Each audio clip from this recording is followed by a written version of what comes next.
We have removed sovereignty from ourselves and placed it in somebody else's perspective. Anybody that decides they know how to run your life, that's a bad sign in my mind. They don't. No, they don't. Hi, everyone. Welcome to the Examine Life Daily. I'm Autumn. And I'm Bob. And today we are continuing with the series on Stoicism. We have two previous videos that we've shared with you all in which we shared some principles of Stoicism, our favorites, as well as additional principles. And today we are going to bring you another 5 principles of Stoicism that we love and have absolutely made a great difference in my life. In my life as well. Yeah. So the first principle that we'll talk about today is playing your role well. Now, what the Stoics mean by this are not to take on a role that society gave you. It's not a role necessarily from external worldly sources. It's kind of a divine role. It's a role that we might find ourselves in, and it can shift and it can be in flux throughout life. Bob, this actually reminds me of something you've shared with our viewers before. If you guys have followed this channel before, you've heard Bob say that he believes that when he encounters another person, he has kind of a sacred responsibility. Absolutely. Yeah. Do you want to just describe that briefly? What I decided many years ago was that when the universe brought someone into my life, the universe had something in mind. And I had something to give to them, and they had something to give to me. And it was a two-way street, and that it was my obligation to find out what that was. And it could be many things. It could be very tiny, just a smile and a hi and a how are you. It could be getting really involved in their life, although fortunately that hasn't been very often. But it's something, and I treat everyone like a sacred responsibility. And I think about all the different roles that we can have. You know, Bob and I are nomads. We have this role as a nomad. I think of the many work positions I had in life. I worked as a hotel reception clerk to get me through college. I've worked in fast food, and I've been a counselor. And so there are these sort of work-based roles we can take. And the Stoic idea is no matter what role you're in, parenting, grandparenting, dog stewardship, do it well. Do it with integrity. Take on that role in the same way that you are taking on meeting these people with a sacred responsibility, and you're going to be happier for it. Epictetus has a quote which he speaks to this principle. He says, "Remember that you are an actor in a play, the character of which is determined by the playwright. Your business is to act the character that is given to you well." Okay, so the second one we want to talk about today is a morning and evening examination. All of the well-known Epictetus, Seneca, and Marcus Aurelius cover this in their writings and many quotes on it. And it's super important to me because as a follower of the 12 steps, it is to my mind, it's at the core of what the 12 steps are about. We both think this is so important that it's the name of this channel, the Examined Life Daily. And so if you're going to live an examined life daily, what the Stoics say is in the morning, examine your day, prepare for your day. Don't go into it blindly. Don't go into it with willy-nilly. Have an idea that today I am going to be this, who I am, the role I am going to play today. And at the end of the night, you examine the day and you look at it and you see what you've done really well, what you've done not so well, what you've done poorly. And so you examine it and you learn from it and you grow from it so that your life is a continual growth because you know what you're doing right, you know what you're doing wrong, you keep doing what you're right, you do it even better, you know what you're doing wrong, you correct it and you improve it. And these are a little bit long quotes, and forgive me on this topic. I'm just going to look at one, but he goes into real depth. It's from Seneca, and he says this: "Every day I plead my case before the bar of myself." He is acting as judge, jury, and executioner of his life. He doesn't allow anyone else to do it. He is the only one. "When the light has been removed from sight, and my wife, long aware of my habit, has become silent." So he's laying there in bed. It's gotten dark. She knows what he's doing over there, but she's just going to roll over and go to sleep. "I scan the whole of my day and retrace all my deeds and words. I conceal nothing from myself, That is so hard to do. It's the hardest thing you will ever do. And a truly examined life daily is the hardest thing you'll ever do. It can be very painful, but it's the most important thing you can do to lead to your very best life, to becoming the person fulfilling the role you are placed here to become and to do. I omit nothing, for why should I shrink from any of my mistakes? Why? Why? They're not. I can't keep them a secret. They're for the whole world to see. I can see them. Why shrink from my mistakes when I may commune with myself thus? See that you never do that again, I say to myself. I will pardon you this time. In that dispute, you spoke too offensively. You were too harsh on that person. You reproved that man more frankly than you ought, and consequently, you have not so much mended him as offended him. So I've said something that's true, and I wanted to say it, but I said it in the wrong way. And so by looking at that, I see I have offended him, and you could probably see it in his face that he was offended.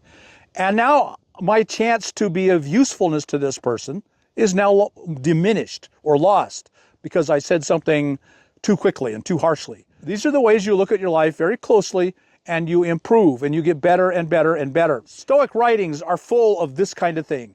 It's hard. It's very, very hard. It's what I built my life on, and it's the absolute core of the foundation of the 12 steps and how I live my life. So it's one I really, really recommend to you. It's just so wonderful to be intentional. To be intentional and then to check ourselves. Did I meet my intention? And it goes so well with knowing your role and fulfilling it in life. Yes, absolutely. So number 3 today is prepare for what could go wrong. Now, this can be an incredibly powerful practice, and it is not to be confused with catastrophic thinking or anxiety. Right. Two very different things. And so for the Stoics, they want to say, I want to see life clearly, I want to see possibility clearly, and I want to be prepared to take action with integrity. That's really the heart of the Stoic philosophy, is I want to be able to take action with integrity. So their perspective is, I want to be aware of what can happen so that I'm not shocked and thrown off guard and unable to act. And catastrophic thinking or something like paranoia would be different. Those weaken us, they diminish us. We feel weak in our body, we feel out of control in our emotions. This practice from the Stoics is more like saying, I'm seeing clarity on the horizon. Hopefully the worst case doesn't happen, but it can and it might, and here's how I'll be prepared. So it really brings out a sense of strength, a sense of confidence. And one of the things that comes to mind with this is actually sort of the Buddhist idea of we all get sick, we get old, and we die. And that's if we're lucky to basically get sick and old before we die young. And so some folks will say, gosh, that sounds so negative. And I don't experience it as negative at all. I see it as pure reality. Pure reality. Here's how I'm going to show up for reality and bring my best to it. Right. Yeah. And I think it has a lot of very, very practical applications. So if the economy seems to be not doing so well and you think to yourself, well, I'm going to expect the worst. And so you don't go get into debt on something. Instead, you take that money and you pay off your car. And then it still doesn't look good for the economy. And you think, well, no, I'm not going to buy this new car. I'm going to stick with my old one. But I'm going to take that money I thought I was going to spend on a new car, and I'm going to put it in my house. I'm going to pay my house down. And so then when the economy goes bad, and it will eventually, that's just the way life works. Things go up, things go down. There's good times, there's bad times. That's just an absolute in life. And part of Stoicism is you need bad times. We've had that. We've discussed that. You need bad times. If you want to grow and become your best, you need some bad times. That's just the way living things, and we're living things, require it. And so bad times are coming. I'm going to live because I'm expecting them. I'm aware of them. The economy could go bad. I could get laid off. I've paid off all my bills. I have a little cash on hand. When the layoffs come, I am not struck by disaster. If you treat your children like the most precious thing in your life, but that you could lose them, and I know that is, you don't want to allow your mind to even consider that. But if every day I think, I love Cody so much. Now, Cody's an old dog. I'm an older guy. And he's 14. And I'm counting the days. And so I'm not wishing that on him, but I'm thinking every day, is this the best possible day today I can give him? I am planning on that. That is coming. He's 14. He's got a year, 2, 3 at the most. I don't want it to happen. And so today, I make this the most wonderful day I can for him. You can put this idea to very, very practical use to your life every day. So the next one is one of my favorites, and it's one I started doing in my as a very young man. And the idea is that you zoom out. You get a bird's eye view on your life. You don't get so bound up in the little details, which are really almost always very unimportant. You don't get so bound up in all this small stuff that you miss the big stuff. And so you take a bird's eye view. You zoom out. Actually, an example that they use is to imagine yourself high above the earth looking down on it and imagining the passage of time over hundreds of years and all that's going on the globe. So this quote is from Marcus Aurelius, and he's actually quoting Plato, or I think he's paraphrasing Plato. He said, how beautifully Plato put it. Whenever you want to talk about people, it's best to take a bird's eye view. Get up, see the whole scope of humanity in its time frame, and see everything all at once of gatherings, armies, farms, weddings, divorces, births, deaths, noisy courtrooms, or silent spaces. Every foreign people, holidays, memorials, markets, all blended together and arranged in a pairing of opposites. Is this thing that's bothering me so much, is it important? Is it really all that important when you look at the big scheme of things? And one of the things I did, starting as a young man, is when something was really bothering me, I would think, how am I going to feel about this in 5 years? How am I going to feel about this in 10, 20, 30, 40, 50 years? And the idea of memento mori, how important is this going to be on my deathbed? On my deathbed, am I going to look back at this and think, oh, I didn't get that raise. Oh, if only I'd gotten that raise, my life would have been complete. No, you're not going to be thinking about that in 5 years or 10 years or 20 years. These things that are so crucial to me now, they're going to lose all of their significance in my life. And so if you can keep this big picture of your life and how you fit in, your life will be so much better, and you will find the things that are really important and stick to them. And don't get caught up in all this tiny little stuff. Perspective is so helpful. I had a mentor a while back, and she carried in her pocket a little note, and I would see her pull it out and look at it several times throughout the day, almost every day. And on that note card, it said, is this a minor inconvenience? Is this a major inconvenience? Or is it a catastrophe? And it's so funny because you would just see her pull it out, look at it, put it back in her pocket, and you knew she was, experiencing some stress in that moment. But it was such a way that she grounded herself in this sense of, what's the true perspective here? Right. Yeah. Right. So the fifth Stoic principle that we'll talk about today is not being so influenced or affected by other people's opinions of you. One of the very first principles we talked about in an earlier video with Stoicism is to focus on what isn't within your control. Other people's opinions of you is not within your control. Sure, it can be a pleasant experience when somebody praises us, approves of us. That's enjoyable. But if we are so connected to that and hooked to that we're dependent upon it, we're not free.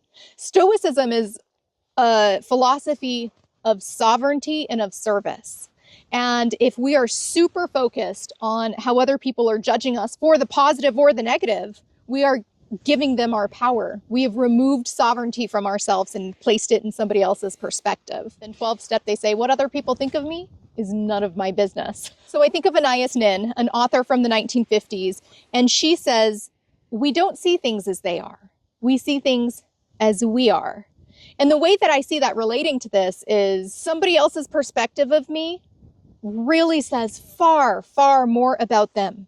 They're going to perceive me and my behaviors through the lens of their own intention. We all do it. There's actually a term for it in psychology. We call it projective identification. And so if you just meet somebody and they think you're a terrible person, that actually is saying they kind of revealed some of their motives. Or if you just meet someone and they really see you as a good person before they've really had time to assess that, they're probably actually a pretty great person inside. It all goes down to the concept of the overarching concept of I don't control outside events. What your opinion of me is completely outside of my control. How I behave towards you, that's completely within my control. And so my question for me is, am I treating you well? Am I being kind and generous to you? Or if sometimes that isn't called for and sometimes it's not called for. If I have to put a space between us, am I doing that kindly? Am I doing that as gently as I can if I have to back off from you? I love the way that all of these principles, they fold in on each other. They support each other. They feed each other. Because if we're going to live our role well, we can't be swayed by what somebody thinks about how we're showing up with integrity in that role. No one knows how you should live your life but you. And the same for me and for every human being. And so anybody that decides they know how to run your life, that's a bad sign in my mind. They don't. No, they don't. And that goes right back to nearly every single principle we talked about in Stoicism, I think, teaches us to trust ourselves. Yeah. Here's how to trust yourself. And one way to really trust yourself is to see clearly, which is also a core part of essentially every Stoic principle. It's see clearly so that I know how to take action with confidence. All right, folks. Well, I hope you got something out of this video. And if you haven't seen our other videos on Stoicism, definitely check them out. I'll also put them in the description below so that you can access them easily. And would be curious to hear from you. Have you practiced zooming out? What role have you taken that you felt you did really well in bringing that role forth with dignity and integrity? How have these principles applied to you in your life? So thank you so much for watching. Be sure to hit that thumbs up button, subscribe to our channel, and comment below. We'll see you guys next time. Bye now.